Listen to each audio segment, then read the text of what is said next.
నిరీక్షణ prayer house మరియు centre సంఘముల తరపున ప్రభువైన యేసుక్రీస్తు నామంలో మీ అందరికీ నా శుభాభివందనములు. ఈరోజు దేవుని వాగ్దానం మత్తయి సువార్త 26వ అధ్యాయం 26వ వచనం. యేసు ఒక రొట్టె పట్టుకుని దానిని ఆశీర్వదించి విరిచి వారికి ఇచ్చెను. ఆ రొట్టె తన దేహానికి సూచన. ఆయన శరీరం త్వరలో శిలువ మరణానికి గురి కాబోతోంది.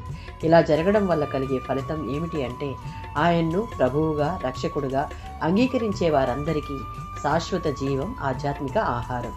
1 కొరింథీయులకు రాసిన పత్రిక 11వ అధ్యాయం 24-25 వచనాల్లో, ఇది మీ కొరకైన నా శరీరము, నన్ను జ్ఞాపకము చేసుకున్నటకై దీనిని చేయుడని చెప్పాను.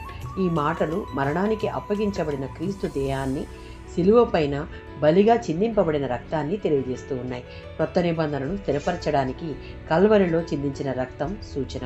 రొట్టెను తిని పాత్రలోనిది త్రాగుట అంటే బల్యర్పణ అయిన క్రీస్తు మరణంలోని మేళ్లన్నిటినీ అనుభవించి ప్రకటించడమే. 1 కొరింథీయులకు రాసిన పత్రిక 10వ అధ్యాయం 16వ వచనం. ప్రభువు వల్ల సంస్కారాన్ని ఆచరించేటప్పుడు స్వీకరించే పాత్ర క్రీస్తు మరణానికి, పాపులైన స్త్రీ పురుషుల కొరకు ఆయన అనుభవించిన త్యాగపూరితమైన శ్రమకు నిదర్శనంగా ఉంది.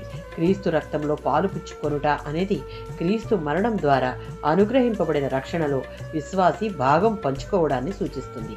ఈ సందర్భంలో తీసుకునే రొట్టె, ద్రాక్షరసం మనలను ఆశీర్వదించుటకు, ఆయన శిలువలో రొట్టెగా ఆయన శరీరము విరువబడి నలగగొట్టబడి ప్రతి పాపమును, శాపమును శిలువలో ఆయన కాచిన రక్తంలో కడిగి శుద్ధీకరించాడు. ఆయన చేసిన ఈ శిలువ యాగం ద్వారా విరవబడిన శరీరము, చిందించిన రక్తం ద్వారా మనలను పాప విముక్తులను చేసి పవిత్రులుగా చేయాలని, ఆ ఆశీర్వాదాలు పొందుటకు మన హృదయాలు కూడా విరవబడి దేవునికి ఇష్టం లేని వాటన్నిటినీ నష్టపరుచుకోవడమే మార్గం. ఆమేన్.